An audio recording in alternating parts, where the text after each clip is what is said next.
Hola, buenos días. Muchas gracias pues por la invitación, muchas gracias a Aspasi. Estoy muy contenta de estar aquí pues con todos ustedes y en representación de mi pues escuela formadora, el Hospital de Chitré, Raúl Dávila, perdón, el Hospital Gustavo Nelson Collado, y pues ahora en representación de mi hospital en Changuinola. Pues fui invitada para presentar mi trabajo de investigación realizado durante la residencia, cuyo título pues es la incidencia de lesión del nervio laringio recurrente con la neuromonitorización pacientes tratados mediante tiroidectomía total en el Hospital Gustavo Nelson Collado desde junio del 2019 a mayo del 2021, y pues muchas gracias a mi asesor del momento, el doctor Carlos Espino, por acompañarnos el día de hoy desde Chitré. Pues este es el contenido de lo que vamos a hablar hoy. A modo de introducción, pues sabemos que ha habido un auge en la realización de cirugías de tiroides y paratiroides. Incluso se ha visto que en los últimos 30 años se ha triplicado pues la cantidad de cirugías de tiroides. Más o menos pues el estimado de las cirugías realizadas por año en los Estados Unidos es de 150.000 pues, pacientes operados, y evidentemente esto también conlleva un aumento de las complicaciones, tener riesgo de complicaciones, y como ya habíamos mencionado en la parte de la anatomía, es evidente poder tener complicaciones porque hay que estar muy claros pues, en estas estructuras vecinas que podemos pues, lastimar durante la misma manipulación y la cirugía. Esto les va a representar una morbilidad significativa a los pacientes que incluso con las lesiones de los nervios pueden quedar en traqueostomías, etc. Lo más, pues, pensando en el peor escenario. Y por este motivo entonces se han buscado qué herramientas nos sirven a nosotros, aparte de la visualización directa del mismo, para localizar estos nervios. Un poco de historia, como ya habíamos mencionado al inicio de la exposición.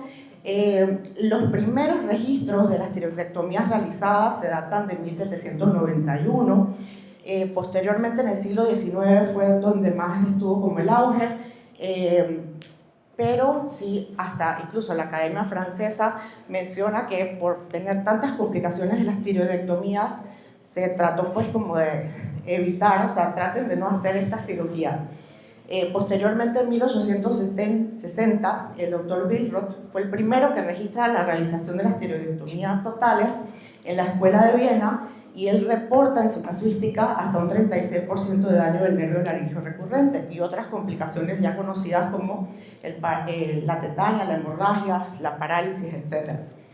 Posterior a esto, el doctor Coker, a finales pues, del siglo, él perfecciona la técnica de la tiroidectomía total al perfeccionar pues, la hemostasia y preservar el nervio laringio recurrente. Incluso él menciona que tuvo una reducción de la tasa de mortalidad de un 12 a un 0.2%.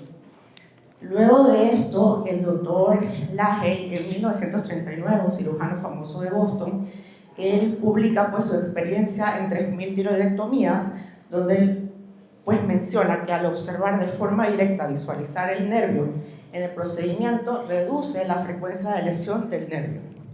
Y pues en ese momento y hasta nuestros días, pues sabemos que ese fue un gold standard.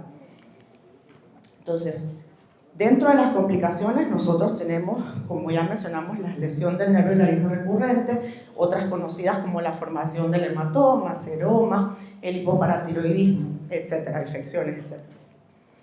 ¿Y por qué esto representa pues un riesgo de lesionarlo? Recordamos que en las tiroidectomías, toda cirugía de cuello es un procedimiento invasivo, y por la proximidad de las estructuras de importancia vasculares y nerviosas, pues podemos tener la lesión. Y hay varios mecanismos, puede ser por estiramiento del nervio, por la tracción inadecuada del mismo, por corte, por aplastamiento, incluso lesión térmica y atrapamiento de los nervios.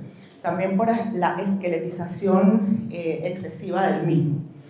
¿Y qué tipos de diagnóstico pues, van a ser los casos que vamos a tener con mayor riesgo de lesionar? Pues, como se había mencionado, pacientes que requieran una tiroidectomía total, o en casos de malignidad, tumoraciones grandes elementos, entre intervenciones, o sea, hay una hemostasia inadecuada que no permita ver, en la disección selectiva del cuello también, principalmente en el compartimento central. Todo esto pues puede dar mayor riesgo de lesión.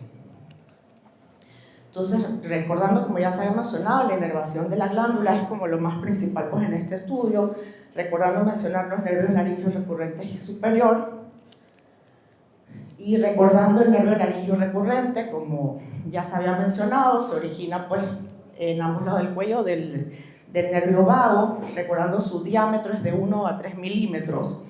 El lado derecho tiene un recorrido de 7 centímetros de longitud, el lado izquierdo 12 centímetros, y ya como sabemos de la literatura, pues lo más que nosotros recordamos es recurrente porque él cruza del lado derecho delante de la arteria subclavia derecha, del lado izquierdo del callado aórtico, y pues posteriormente él va a subir hasta que llega a inervar los músculos de la laringe. Entonces, en todo este recorrido, durante la disección podemos tener una lesión inadvertida. Y hablamos pues de las relaciones y las variaciones anatómicas que podemos encontrar. Las variaciones anatómicas, como acá en la primera figura, van a tener relación pues de las estructuras de importancia, ya el nervio laringeo recurrente, pero por ejemplo en la primera imagen su relación al momento que él va subiendo para entrar a la laringe, él se va a encontrar con las relaciones de, por ejemplo, la primera figura, la arteria tiroidea inferior. Entonces, lo usual que lo encontramos, a ver, acá, al revés. Aquí, él va a discurrir por la parte posterior y él va a ascender detrás de la arteria tiroidea. Pero podemos tener pues variaciones donde él va por delante y variaciones donde va por en medio de las ramas de la misma cuando se bifurca. Esa es una de las relaciones más frecuentes y variaciones. También con respecto al tubérculo de Zucker-Kendall, sabemos que él discurre por la parte posterior, en la profundidad, pero cuando hay crecimiento del mismo, como ya había mencionado el doctor, pues podemos ver que él se puede ir hacia medial o se lateraliza dependiendo sea el caso. Otras relaciones, por ejemplo, con el ligamento de Berry, también está la relación cuando él va cuando tiene su entrada a 30 grados del lado derecho o cuando va un poquito más medial a la tráquea en el surco traqueoesofágico. Esas son pues otras que ya se habían mencionado. Y también para recalcar lo de la existencia del nervio pues recurrente, que no es recurrente, que significa simplemente que viene directo del vago y entra. Esto es súper infrecuente, ya hablamos que el lado derecho es de 0.5 a 1% su incidencia de que exista, y del lado izquierdo pues de 0.04%, porque incluso está relacionado con la presencia de dextrocardia, etc. Entonces es súper infrecuente, pero durante la cirugía no podemos encontrar esto.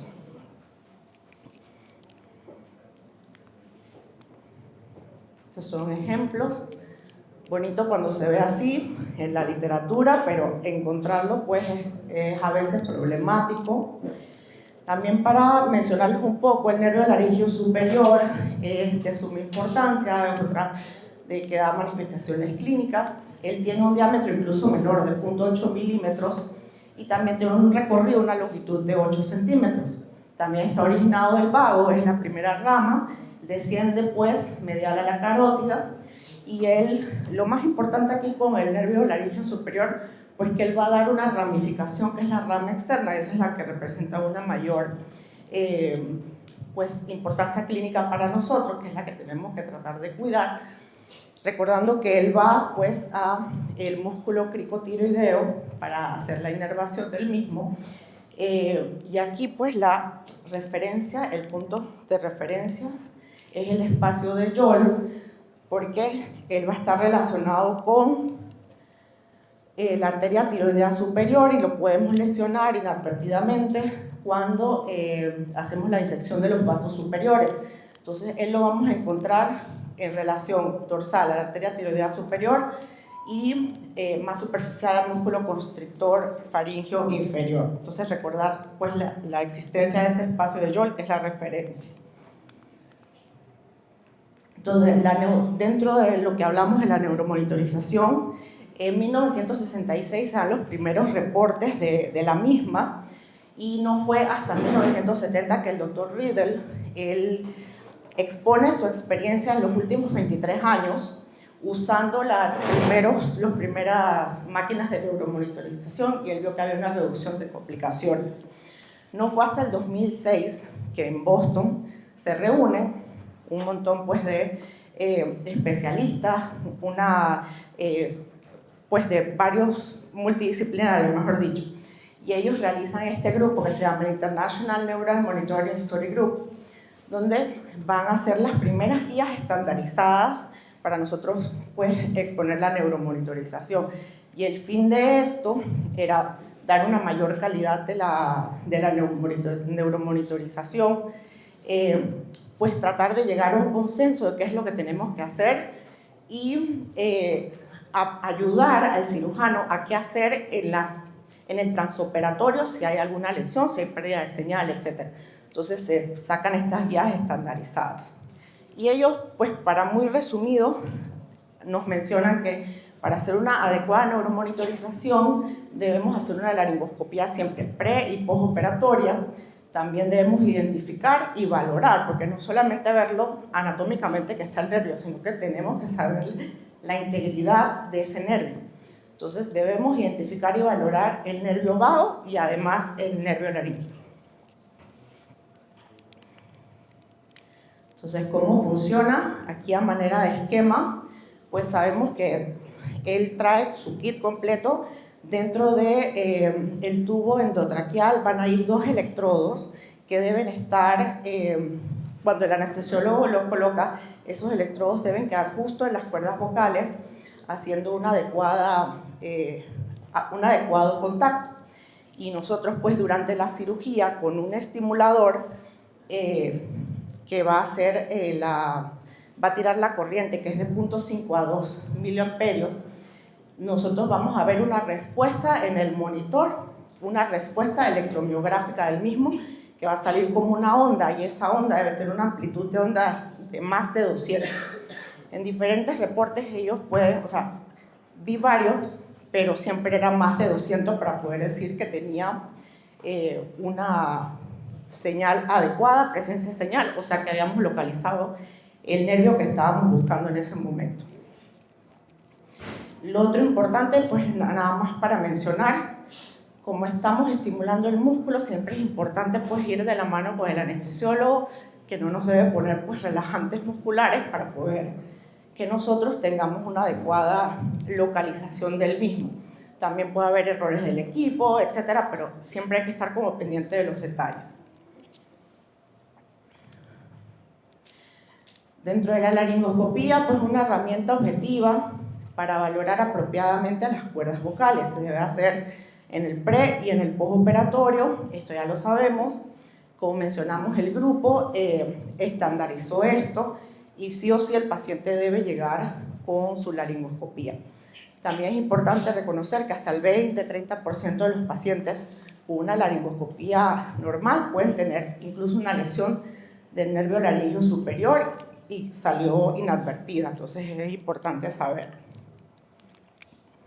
Entonces, en nuestro hospital, en el Gustavo Nelson, desde el 2019 contamos con este equipo de Medtronic, el NIM Respond 3.0.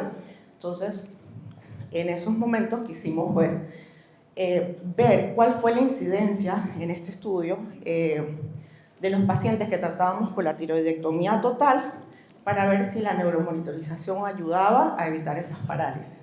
Entonces, ese fue el objetivo general de la investigación, saber la incidencia de lesión. Entonces, dentro de los objetivos específicos, definir las variables demográficas de estos pacientes, establecer cuáles eran los diagnósticos preoperatorios más principales, pues, determinar la frecuencia de la realización, si se hacía o no la laringoscopía, detallar la presencia o pérdida de señal durante la neuromonitorización y saber cuáles eran las manifestaciones clínicas de la lesión del nervio en el postoperatorio inmediato. Como metodología, pues este es un estudio observacional, descriptivo, retrospectivo, de corte transversal. Aquí la muestra total fue de 20 pacientes, recordando, pues fueron 2 años, esto fue durante la pandemia. En esos 2 años se operaron 56 pacientes con cirugías tiroideas. De esos 56, 40 fueron tiroidectomías totales y pues los que cumplieron los criterios fueron 20 pacientes. Entonces ya sabemos, tiroidectomías totales en el que usamos neuromonitorización, excluyendo pues los pacientes que tenían el expediente incompleto, etcétera, que no cumplían para entrar. Estas fueron las variables evaluadas. Este es el formulario de recolección de los datos. Se siguieron los procedimientos para garantizar los aspectos éticos. Como resultado, pues para mencionar rápidamente, el 95% de los pacientes fueron del sexo femenino. El mayor rango de edad, pues el 40% dentro de los pacientes 61 a 70 años. Como diagnóstico preoperatorio de estos pacientes tenemos en 60% el bocio sintomático, los nódulos tiroideos sospechosos en un 20% y el cáncer de tiroides un 15%. Dentro de los hallazgos de la laringoscopía preoperatoria, pues el 60% fue normal y hay que destacar que el 35% de los pacientes no se les realizó la laringoscopía preo. En cuanto a la estimulación del nervio laringio, los que se les realizó, sí hubo pérdida de señal en un 5%, el resto tuvo, el 75% tuvo presencia de señal y en un 20% no fue consignado en el protocolo quirúrgico, a pesar de que se había hecho. Entonces, hallazgo de la laringoscopía postoperatoria, en el 5% pues fue una parálisis de un solo lado, en el 35% no se consignó, no sabemos si fue que no se realizó o qué, y en el 60% se encontró una laringoscopía normal. ¿Qué manifestaciones clínicas ocurrieron en el postoperatorio? 10% pues presentaron disfonía, 75% asintomáticos y el 15% no se consignó ni en el expediente clínico de la sala ni en la consulta externa. Entonces esta es la tabla de las características demográficas y al hacer pues el cálculo de la incidencia encontramos una incidencia del 5% en nuestro hospital. Entonces nada más para mencionarles un poco y a manera de discusión estos otros artículos que traje pues a colación para hacer la comparación. En este primer estudio pues publicado en 2019 por el doctor Rodríguez Cubilla de Paraguay, cuyo título fue Tiroidectomía con neuromonitorización del nervio recurrente. Este es un estudio también observacional, descriptivo, transversal, clínico, donde incluye 6 pacientes y llama la atención pues que son datos parecidos al nuestro. Aquí él incluyó las tiroidectomías totales, a los que les realizaba pues la tiroidectomía junto con la neuromonitorización. Él encontró que el 100% de los pacientes también fueron femeninas. Dentro de los diagnósticos preoperatorios, el 50% fue por cáncer, el 16% por bocio multinodular, adenoma el 16%. También vio en el total de los pacientes, los 6 pacientes observaron visualmente el nervio, en el 100% presentó señal de la neuromonitorización, no tuvieron inconvenientes, y en el 100% también encontraron la laringoscopía postoperatoria normal. Este otro estudio, publicado en el 2021, este fue en China. En China encontraron, pues, incluyeron 175 pacientes, en este caso, operados de tiroidectomía total de alto riesgo. Aquí metieron pacientes con enfermedad de Graves, grandes elementos, cáncer, etc. Y pues quisieron verificar cuál era la incidencia del nervio. Aquí encontraron,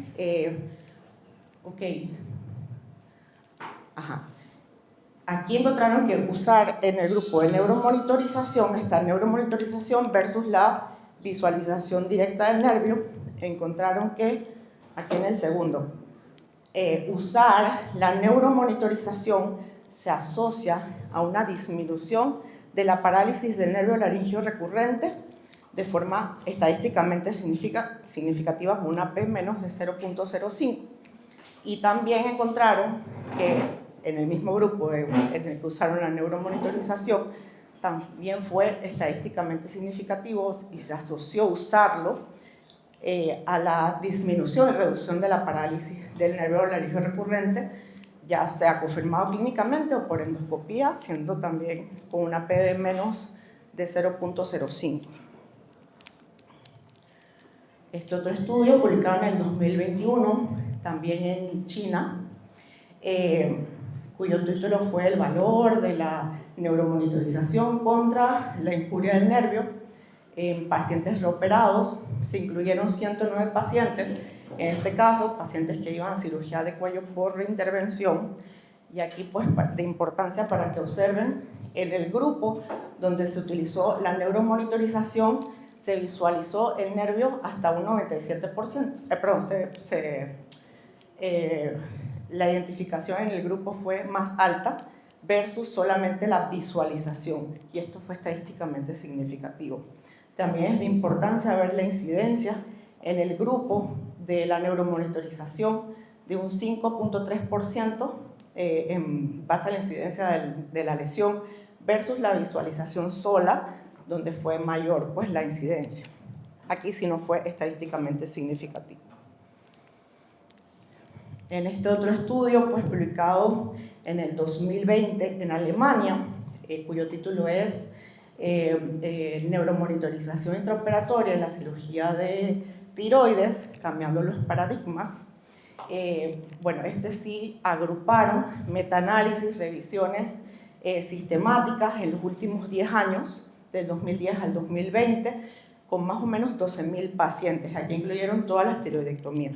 De aquí lo que me parece importante pues señalar, aquí hay dos grupos, el de neuromonitorización intermitente y la continua, por eso nosotros estamos hablando aquí solamente de la intermitente.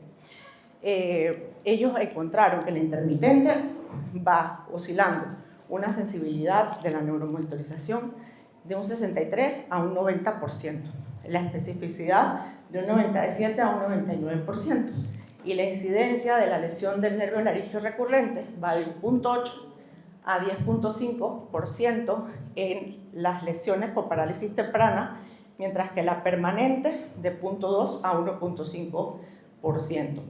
Y pues nada más como para que veamos, dentro de la monitorización continua es mucho más baja la incidencia de lesión y la sensibilidad de especificidad es más alta.